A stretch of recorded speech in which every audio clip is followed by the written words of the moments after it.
Okay, Mastermind with Neil Schwartz. Our special guest today is Rebekah Gilbert. Rebekah, glad you're here. Very, very exciting. We're streaming on Facebook Live and on YouTube Live. And if we get any questions, Robert will be able to ask us those. If you guys have any questions of Rebekah as we go along here, let us know, or we'll take some time toward the end. Rebekah, let's see, they shifted the screen. Now I can't see you. Okay, there you are. So right. there you are. So Rebekah, so first of all, welcome. It's very exciting to have you here. Thank you. Thank you. Thank you for your time. You're a busy lady. You have you have your own business, and you're also a coach for the Mike Ferry organization, correct? Yes, sir. You bet. That's great. Spend a lot of time with that. So let me ask you, could you give me kind of just a simple Reader's Digest version of how long in the business, what area you sell in, kind of what price points, maybe some of the sources of business, some of the highlights, maybe a little bit when we get started? Yep. So I actually got started in South Carolina.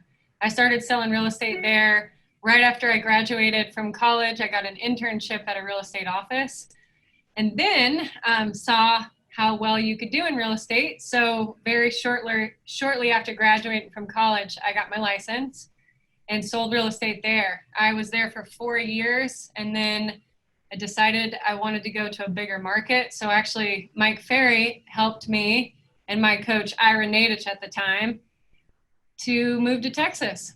So Wow. So I moved to Dallas, Fort Worth in 2017, right at the tail end of 2017. So then really my first, this will be my second full year of being in Texas. And the goal was to close 65 homes this year.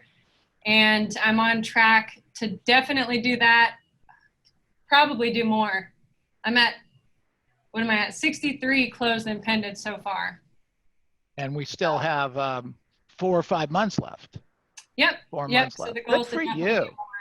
Good for you. Congratulations. Thank you. So 2 years ago, you left North Carolina or South Carolina? South Carolina. South Carolina. Myrtle Beach? Yep. Oh, so you were working in the market where Greg Harrelson is. Greg Harrelson. Yep. Got it. Excellent. So did you work with Greg at the time or no? I did not. No, I was actually at Berkshire Hathaway at a company there with some other Mike Ferry agents, but not at Greg Harrelson's. Great. So you worked there for how long in the Myrtle Beach area? I was there for about 4 years. All right. And during that 4 years, you built up to about how much per year business? So that last year, it's actually funny. I was just looking at the numbers. That last year before I left, my goal was to do 70.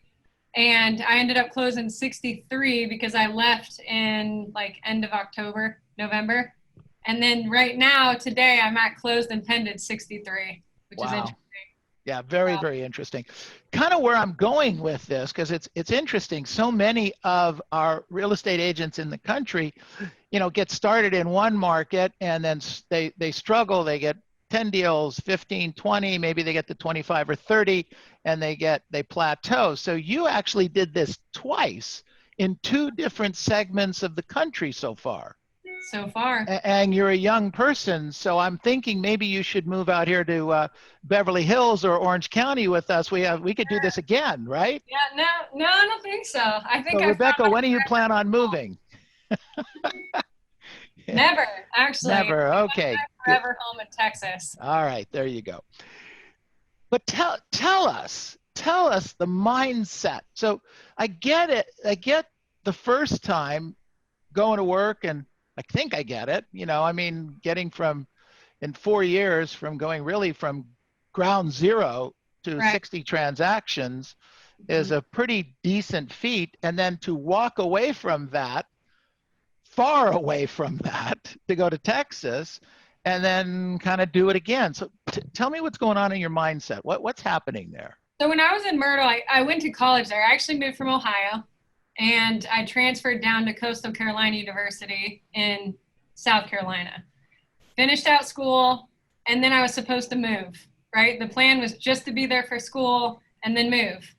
And then this internship happened, And then real estate happened. And then business started getting really good to where it was like, oh, do I move? Do I have to start over? The thought kept coming to my mind, though, that I didn't want to be in Myrtle Beach forever. You know, it's a touristy type town. It's a smaller market. It didn't feel like home. I'm sorry, I'm on a And so I kept telling myself, you know, do I just keep doing what I'm doing and build up this business, or do I take the plunge, move somewhere else, and then start over? And so then I worked through it with Ira and with Mike Ferry, actually.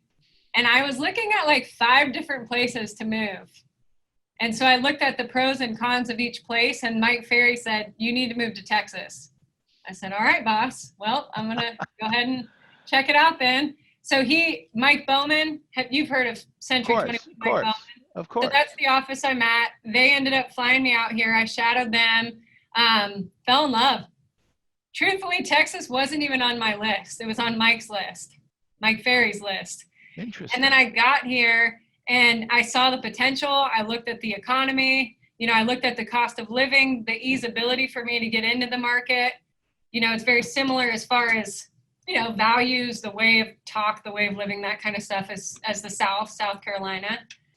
So I just worked through it. And then I told Ira, I was like, all right, I'm going to move. And he says, when? And I said, next year sometime. And he says, why next year? It sounds to me like you've made the decision. And I said, yeah, it's scary, Ira. That's why. And so he actually helped me to set a specific date. He said, you've already decided you need to move as fast as possible. I'm like, why? Why as fast as possible? He says, because you're already checked out. If your mind's in Texas, how good of service and customer service are you going to do to your business and your clients here? You've made the decision. You need to go fast. So I made the decision probably mid-September. It was my second trip to Texas. I said, all right, I'm going to do it. And he said, when? And I said, all right, November, let's do this. So I know some other people that have moved markets. They've kind of worked their business in the past market while also transitioning to the new market. Ira and I worked through it, and we made the decision to just completely button up that business, move to Texas, focus wholeheartedly on Texas. And then I just set up that business with somebody else that I sent all my referrals to for a hefty, referral, to where it still made sense. And I worked it out with my broker to where they were, they still allowed me to make the money that I already had pending. So just kind of worked it in and then just moved and never looked back. Fantastic. Absolutely. And so you were able to transfer the skills Yes. From one market to the other. That happened kind of without missing a beat? Say without a beat.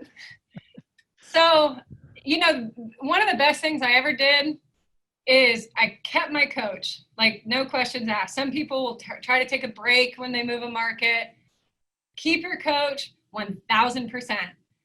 I kept all of my other activities in the schedule. So even though I took all of November off as far as real estate goes, of producing and making calls, I still role played.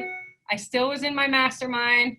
I still was doing my accountability for other types of things. So I very much stayed within my schedule, right? And then I did some fun stuff. I went on a mission trip and took my time, moving to Texas, but I kept the schedule the same. And then I got to Texas, and it took longer to get my license than I anticipated. Mike and Dave wouldn't let me make phone calls. I tried to talk them into it. So, but I still kept the same, the same schedule even without that. So I'd go preview, and I'd go, I'd research the market. I'd research the numbers. I tried to do as much as I could with what I could, right? It took some time, though. And I had some really powerful people helping me. Valerie Caro was mentoring me. Michael Young, I've had multiple conversations with him. Bernie Gallerini. And there were times, you're like, I know what I'm doing. And I have all the skills, and I'm putting in all the time. This was once I got my license. And I'll never forget 2 things. Bernie Gallerini, he said, are you doing everything you're supposed to be doing? And I said, yes. I'm making the calls. I'm role-playing. I'm intensely role-playing, I'm practicing, I'm studying the market. He's like, you're doing this, you're doing this, you're doing this. He says, then trust it. The results will come. And, I mean, it took about a month and a half to get my first listing. And then then slowly but surely you start to get some other things. Within 6 months, I had started to create some momentum. And then really by the end of the year, you start seeing my numbers like really take off. That's and now, fantastic. yeah. So, and then the other thing that Mike told me, he says, time takes time, Rebekah, trust the process. Because it was tough. I mean, what's interesting though, is as soon as I made the decision to move and I was here, I never regretted it.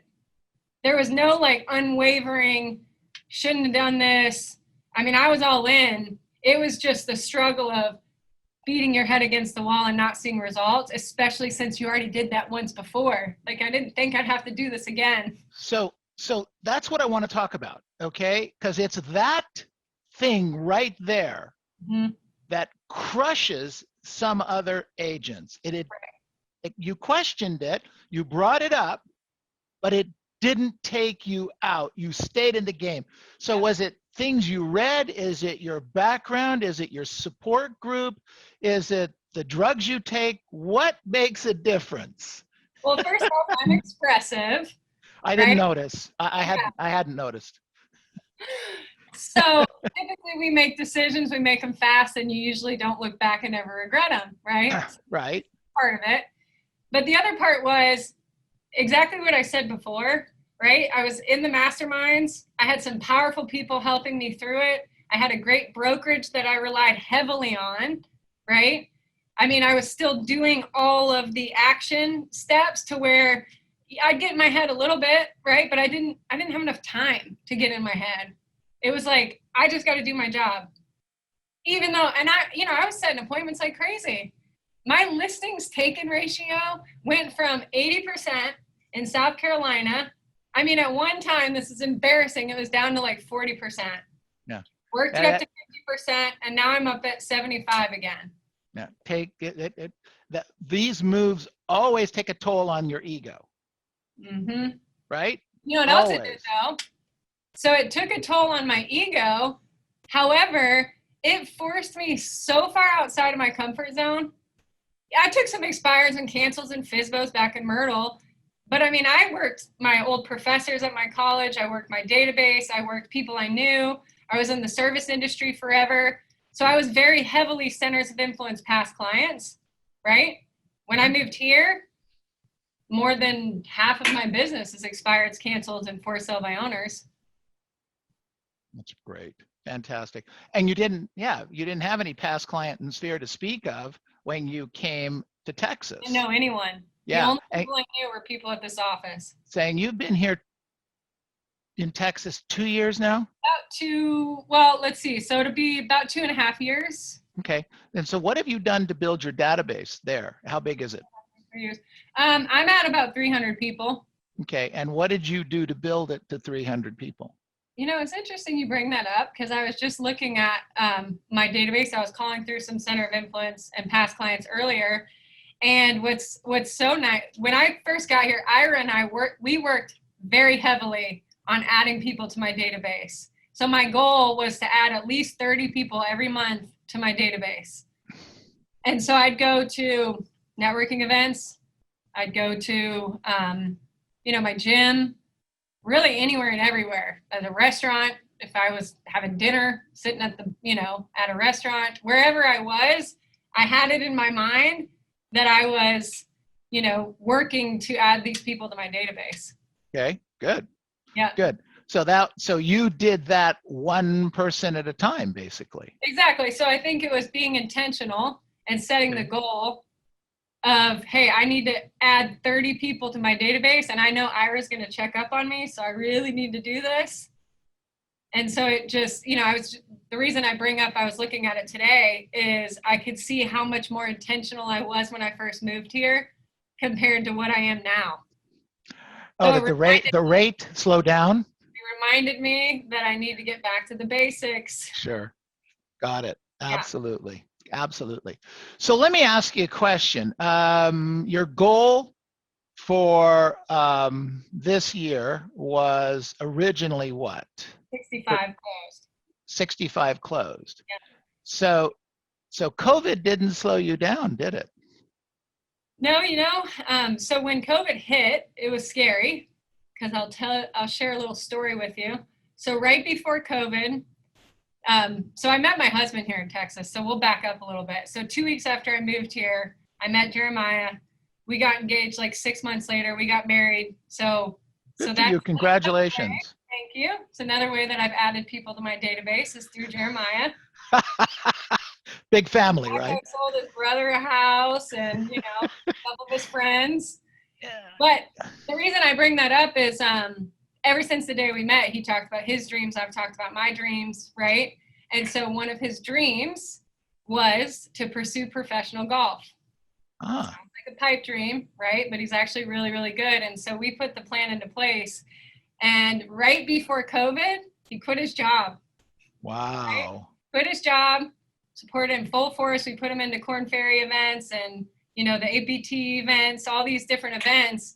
He went on one, did really well, and then the rest got canceled. So now he's not working, right? It's all on me. And COVID hits, and everyone starts talking about how are we going to do appraisals, how are we going to do inspections. I mean, Sure. I've got all these pendings, which is all great and grand. How are we going to get them to the closing table? There was a lot of uncertainty. So I'll never forget, actually. I went home and I looked at my husband. I said, I got to be honest, I'm scared to death because this is all on me now. And so we went for a drive, felt like zombie land because nobody was out. And it's like gloomy in Texas, right? So we're like, this is just crazy. And I honestly started tearing up. I said, usually I'm really good under pressure. This is a lot of pressure.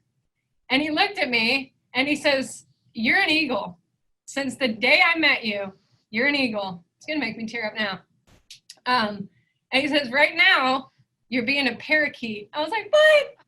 I'm not a parakeet, right? And he says, you figure it out. And he goes, not only do you have clients that count on you to be an eagle, you have coaching clients now that count on you. You have to be strong. And so I cried it out for a minute and I was like, you know what? I am an eagle and I'm going to figure this out. And it was that one conversation. And since then, I've had my personal best months ever in real estate. Congratulations. Wow, what a great story. Absolutely inspiring. Thank you. Thank you for sharing that. Absolutely. So the balance of this year, where's it going to take you? Because you certainly have an opportunity to more than crush it. Yeah, it's exciting. Okay. So Miss Eagle, what are you going to do different, if anything? Well, I am going to close at least 75 deals. So I need to commit to Tony that the goal, Tony Smith is now my coach. The goal is going up. Another thing that's really helped me, and maybe this will help these people, Mike always talks about, don't compare yourself to other people, right? I mean, I'm a little over 7 years in the business. When I first got in, I thought I'd be at 100 plus deals, right? The way things starting in new markets, it is what it is. I'm where I'm at. Don't compare yourself to other people. So at these retreats and things that Mike has done, he always talks about what's your best month, right? As far as listings, what's your best sales month? What's your best closings? What's the most you've ever earned in a month? And I started thinking, I was like, I love numbers and I don't know those numbers, right? And so this year, what I did recently, and I'm looking at it right now, I printed off my personal bests in real estate. And so instead of ever comparing to others, I'm in a competition with myself. So I have all my personal bests, and I promise you between that and then putting my goals on my bathroom mirror, on the refrigerator, on my computer, I'm looking at them right now, between putting the goals in front of me and knowing what my personal bests are and what I'm capable of, that has driven me so much this year. Wow. Yeah. So, Rebekah, what's your superpower? I mean, if you had to name something, what would it be? All right, so I had this conversation. I'm going to bring him up again, my husband. And I said, if you had a superhero or a superpower, what would it be? And I said, so if you had to name one superpower for me, what would it be? Because the way I look at it, your biggest superpower is how other people perceive you. Okay. Right. And so he said, grace. Grace is your superpower.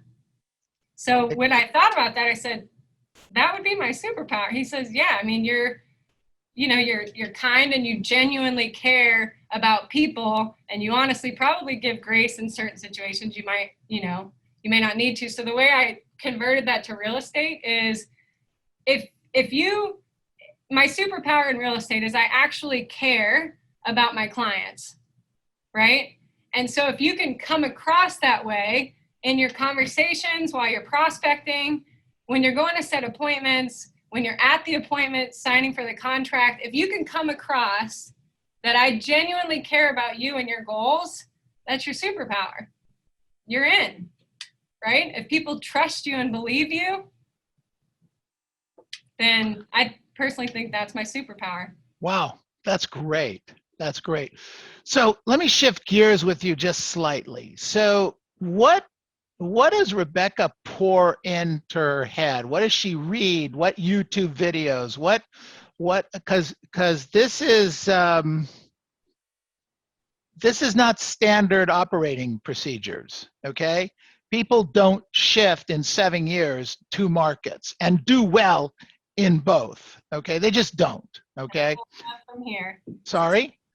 I said, and it's only up from here. Oh yeah. Oh, totally. This is the floor.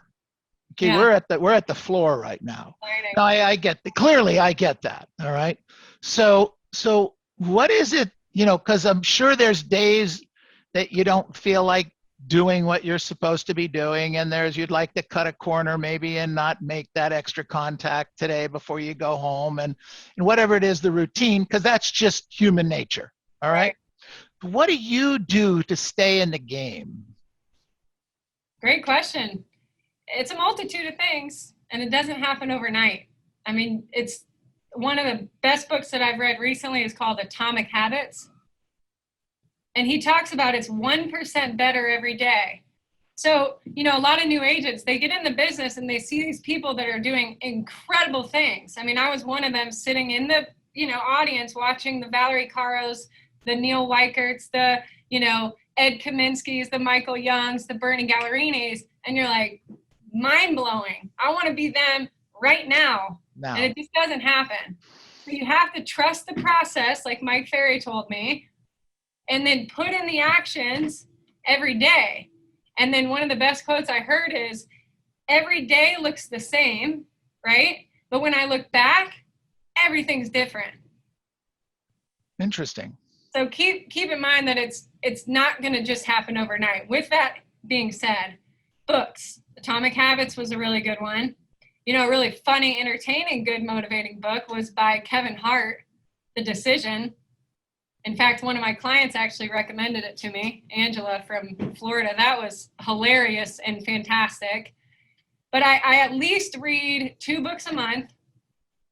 One with my mastermind, we hold each other accountable. We do a book together. And then I always try to do some type of finance book. The one I'm reading right now is called Prosperity Consciousness. That was recommended to me, which is fantastic. So I'm always at least reading, listening to at least 2 books a month. And you can do that while you're driving. You can do it at home, actually reading the book. Easy stuff. I keep Mike Ferry in front of me all the time. Read every email that comes through. Watch every video that comes through. The Monday Motivation. Read it and share it. What I find is when I share the motivation with other people, or I share messages with other people, it gets me excited, and energetic as well. But every day you're not going to be super motivated. It's just like you said, the key is if you can create those habits, then on the days you don't feel like it, it's like clockwork. You're just like a robot. You just go in and you do your job. That's your job. Doesn't matter. Yeah. Right. Yeah, exactly. Great advice. The other thing is too, connecting the dots. I heard that at one of the retreats. I couldn't tell you who said it. Connect the dots. So I don't feel like prospecting right now, but I've got my goals in front of me, like we talked about. I've got my husband's dreams that I feel personally, you know, I want to support. So it reminds me that why I'm making these conversations and making these calls is for the big goal, helping people, making money, financial freedom, investments, you know, doing extraordinary things, taking extraordinary trips.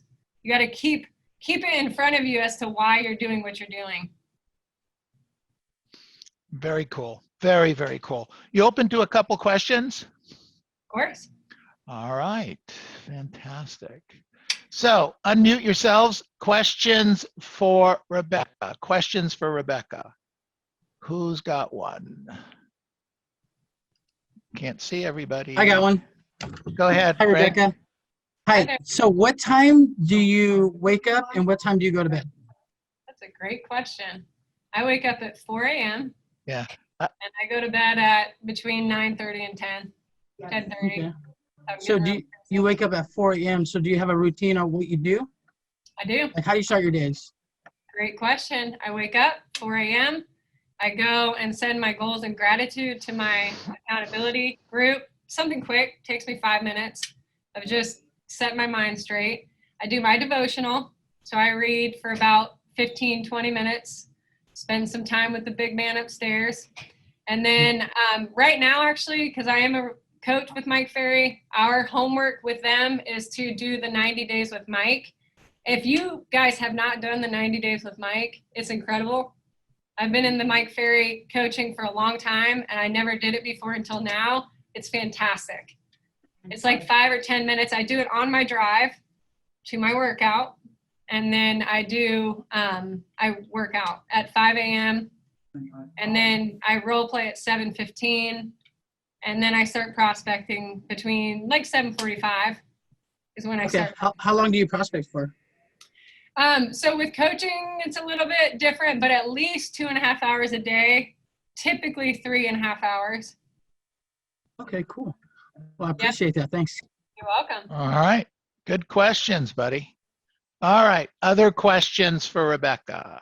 Hello, Rebekah. I got a question. Can I ask Hi you? there. Go ahead, Michael. Hi. So have you ever deviated from your day? So it's 4 o'clock. That's a very rigid morning routine. It's from 4 o'clock all the way. Like, do you ever deviate from your schedule? And if you do, how do you bounce back from it? And yeah, so those days. Yeah, that's a great question. So just keep in mind, again, this didn't happen overnight. I mean, before it was I started getting up at 6:30 out of college, right? And then it was 6 a.m. And then it was slowly but surely. And you have to remember, Mike always tells us, your schedule has to support your goals. So my schedule supports my goals.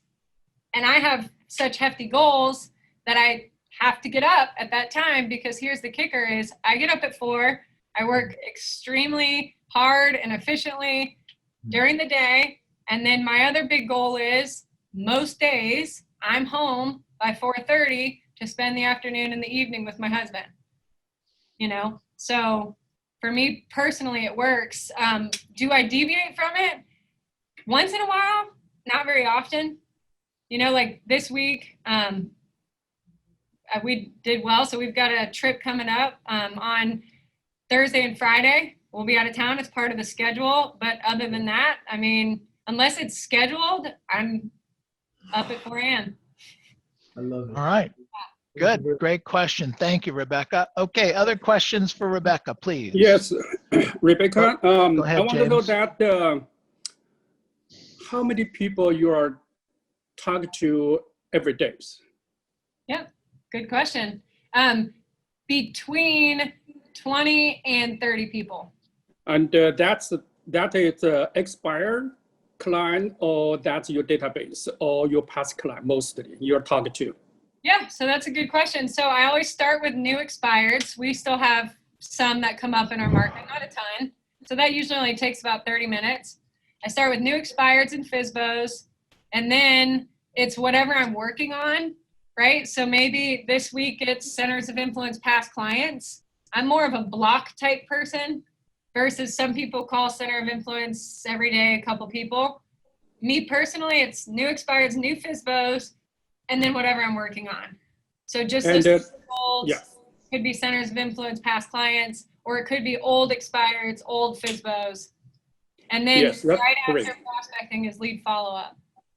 I just know that you say you're get a 30 date for per weekly. How you get it? That's clients put the data to talk to people. How do I to find get that many numbers to call? Yes, number, yes, 30. Yes, so I use Arch Agent, and I actually just got involved with Vulcan.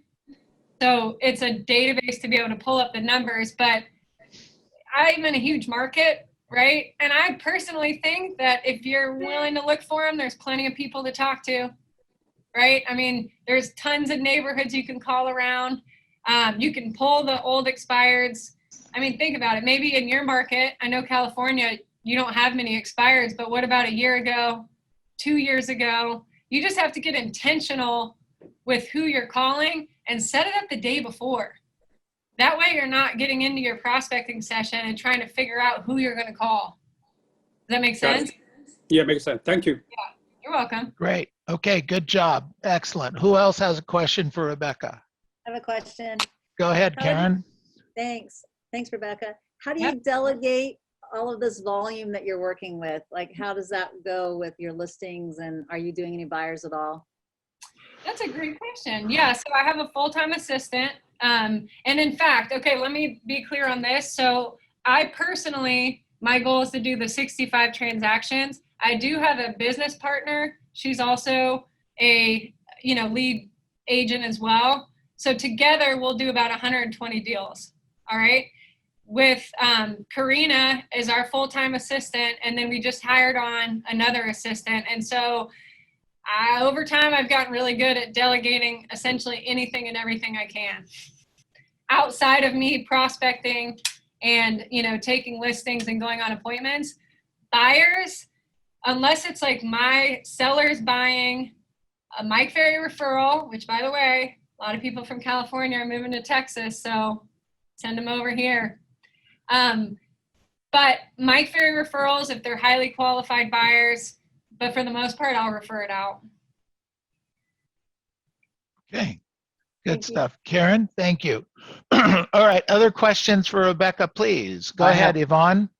Hi, Rebekah. I realize your personality is expressive. Did you have hard time be on time and do the number analyzer, track your number? On How time? did you improve that? Yeah, so when I first got into real estate, 1000%. My first coach helped me tremendously on time and being on time.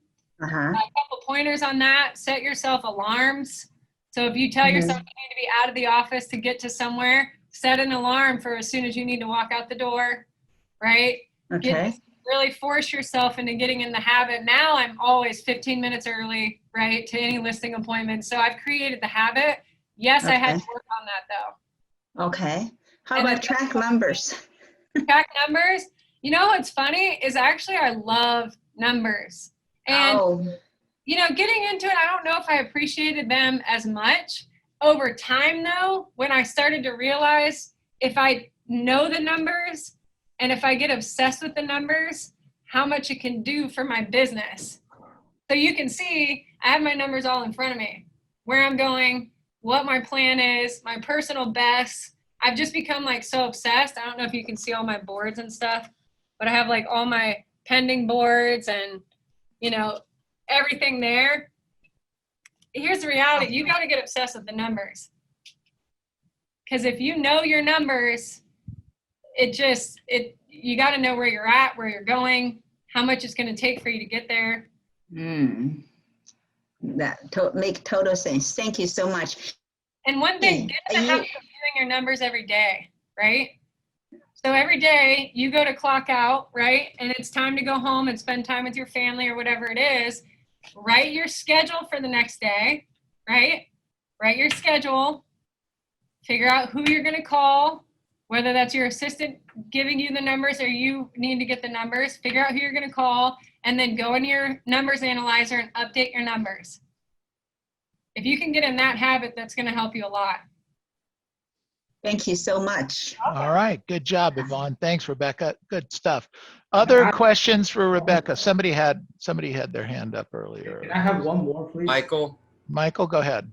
Yeah, thank you very much. Yeah, so another question I was going to ask Rebecca is how do you do the lead follow-up? What's your routine on that? Right after I get done with prospecting, I call right away. Yeah.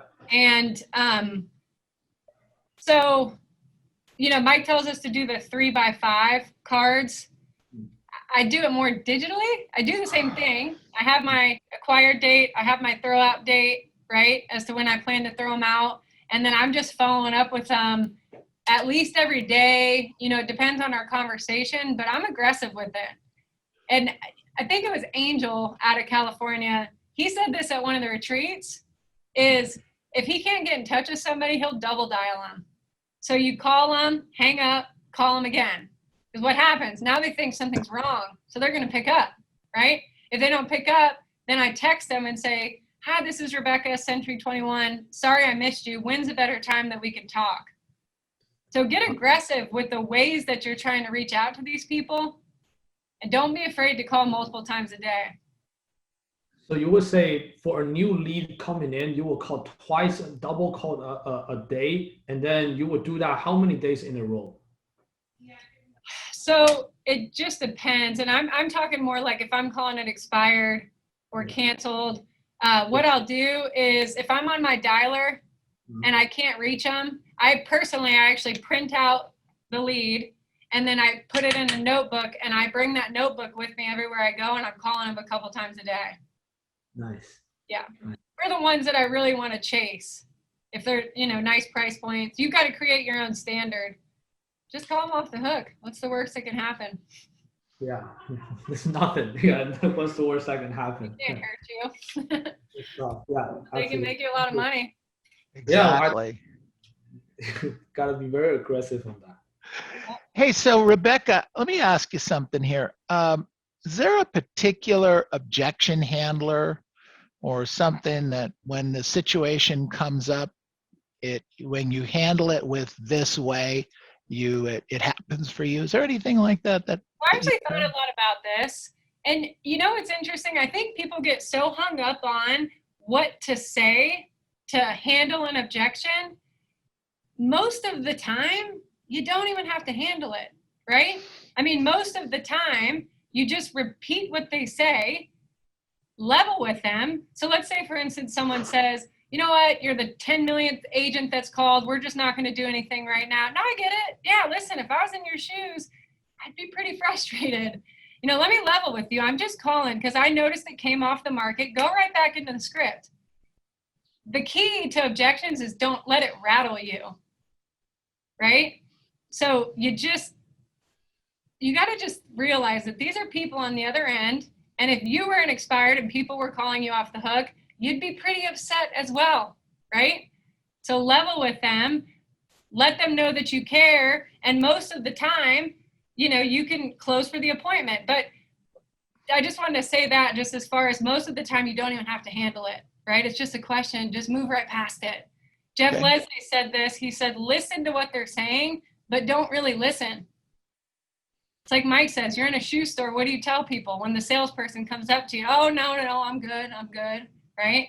You walk away. And then the salesperson comes up, hey, are you good? You need any help? No, I'm good. Reflex no. And then when you need help, or if that salesperson says the right thing, hey, I noticed by what you're looking at, these pair of shoes, right? And now you start to open up to them. It's the same with real estate.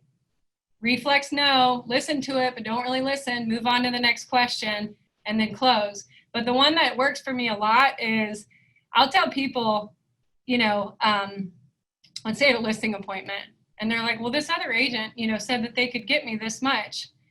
Let me ask you something. You want the truth, right? Of course you do. I'm going to tell you the truth, even if it's not what you want to hear. And that's what you want, right? Is somebody that's going to tell you the truth, even if it's not all rainbows and butterflies. All right? I'm that agent. And based on the market, your home, I'm going to recommend we price it at blah, blah, blah. But you can take that line, the whole truth, to so many different things.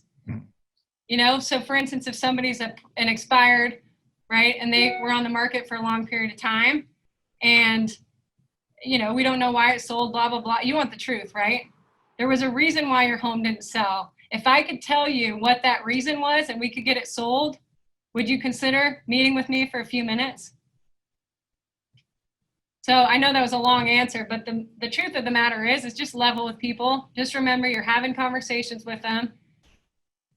Put yourselves in their shoes. Don't get so hung up on the words of what you're saying. Just, you know, just genuinely care about people, and then you can figure out how to get in the door.